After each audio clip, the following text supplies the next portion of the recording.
Chapter 7. How Beowulf returned to his own land. Proudly the Goths marched along with Beowulf in their midst until they reached Hart Hall, and there, still carrying the hideous head of Grendel, they entered in and greeted Hrothgar. Great was the astonishment of the king and his nobles at the sight of Beowulf. Never again had they thought to see the daring warrior. So now they welcomed him with much rejoicing, and their rejoicing was mingled with wonder and awe as they gazed upon the awful head. The queen, too, who sat beside the king, turned from it with a shudder. Then, when the noise of joyful greeting was stilled a little, Beowulf spoke.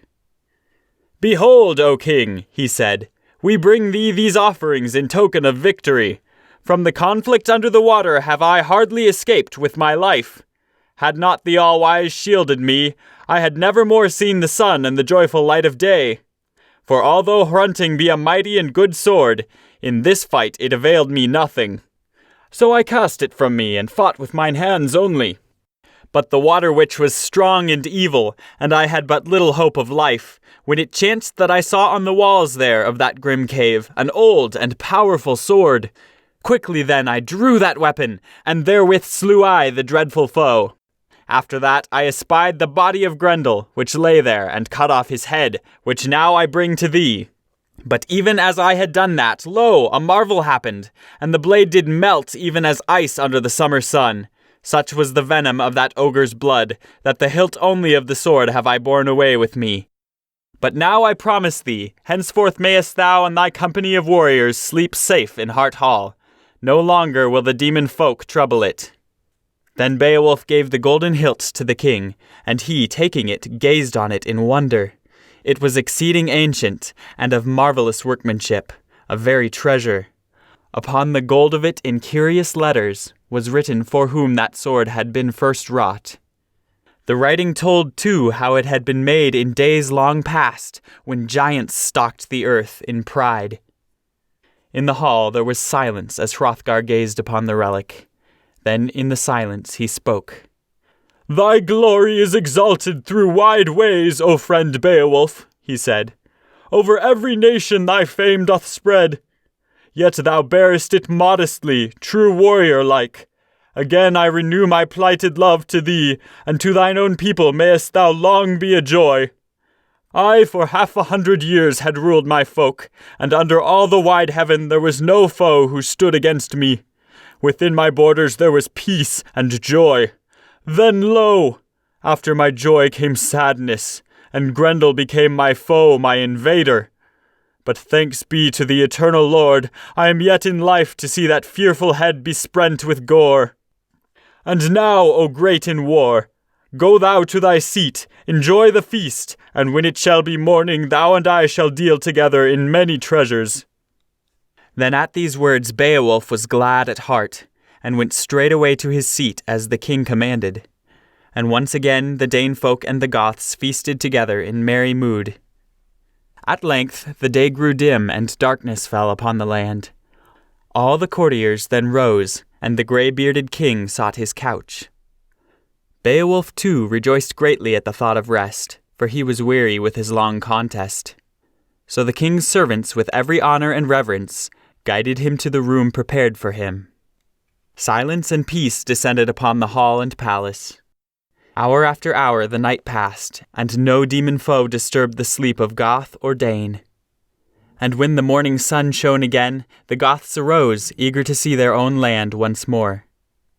Beowulf then called one of his thanes, and bade him bear the famous sword, Hrunting, back again to Hunferth.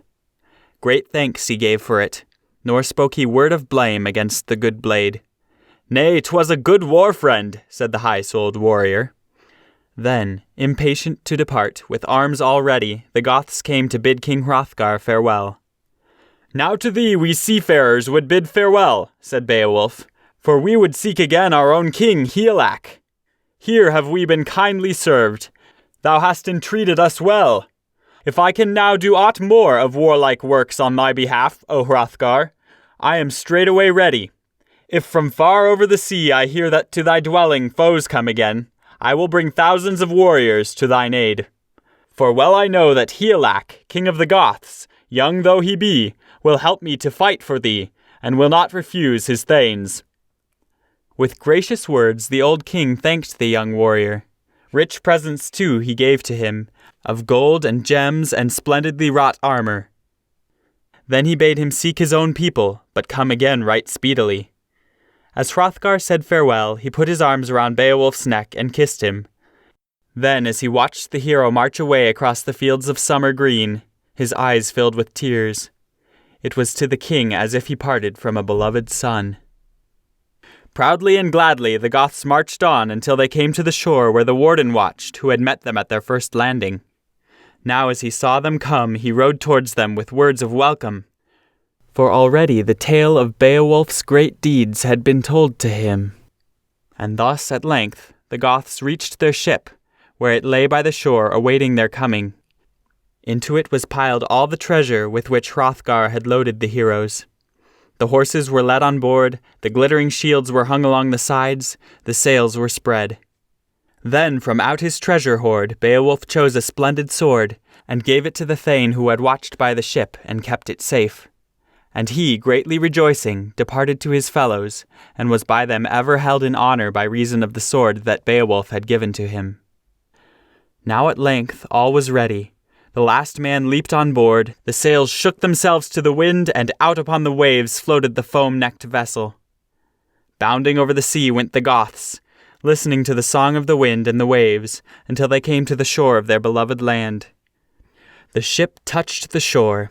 Right joyously the warriors sprang to earth, greeting their kinsmen who welcomed them from the far land. Beowulf then bade his servants bring the great load of treasure, while he and his comrades set out along the sandy shore to Higelac's palace.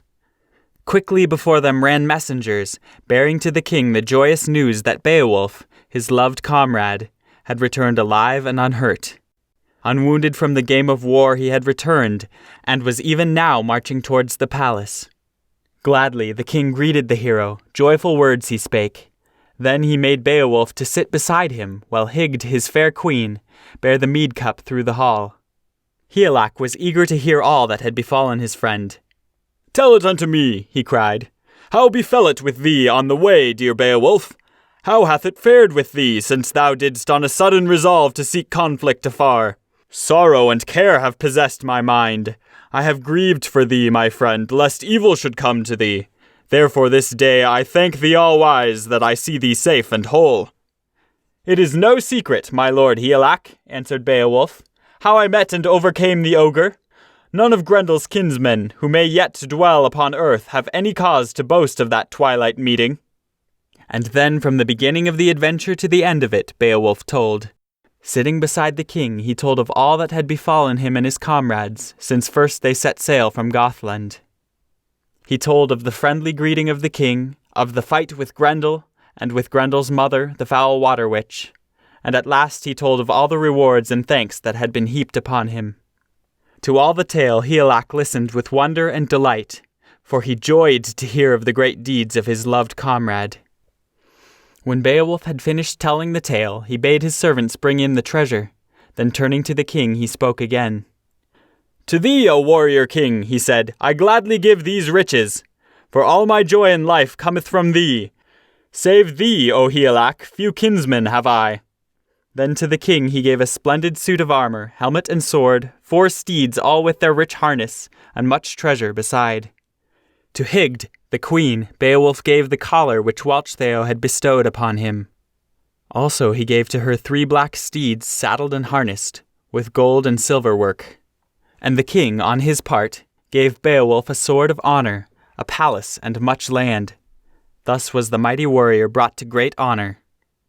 Then, for many years, Beowulf lived happy and beloved, for although he was strong and mighty in battle, he was gentle and courteous in peace. His was no savage soul delighting in slaughter. He held himself ever in battle, but as a good soldier should. Indeed, Beowulf was so gentle in peace that in his youth the great warriors of the Goths had thought little of him. But now that he had proved that though in peace his words were smooth, in battle his arm was strong, all men honored him. And thus it befell that when Hygelac died in battle, and afterward his son also, the broad realm of Gothland was given unto Beowulf to rule. And there for 50 years he reigned a well-loved king, and all the land had peace.